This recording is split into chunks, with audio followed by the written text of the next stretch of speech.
ఒక ప్రశ్న అడిగారు, మీరు ఏమిటండి అని. నేను గాయకుడిని అన్నాను అనుకోండి, మీరు గాయకుడని నమ్మడం ఎలా అండి అని అడుగుతారు మీరు తిరిగి. అప్పుడు నేను ఒక పాట పాడుతాను, హే కృష్ణ అన్నాను అనుకోండి, అవునండి కరెక్టే, మీరు పాడుతున్నారు, మీరు బాగా పాడుతున్నారు, మీరు గాయకుడే అని నమ్మేస్తారు మీరు. ఇప్పుడు నేను మిమ్మల్ని అడుగుతాను, మీరు హిందువులా అని అడిగారు, ఎస్ అన్నారు. మీరు ఎలా నిరూపించుకుంటారో చెప్పండి అని అడిగాను, ఏం చెప్తారో చెప్పండి. ఎంతమంది చెప్పగలరో చెప్పండి.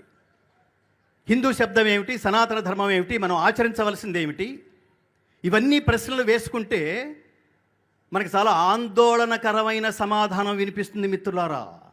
నేను ఇందాక చెప్పాను, ప్రపంచంలో మిగతావన్నీ మతాలే, మతాలకు జాడ్యం ఉంది. అవేమిటంటే మీరు వేరు మేము వేరు అని చెప్పటం. రెండో మాట, మీరు చాలా లోయర్ లెవెల్లో ఎక్కడే ఉన్నారు, మేము పైన ఎక్కడో ఉన్నాం, అందుకని మీరు మాలో కలిసిపోండి, మీ తల్లిని వదిలేసి మా తల్లి దగ్గరకు వచ్చేయండి, మా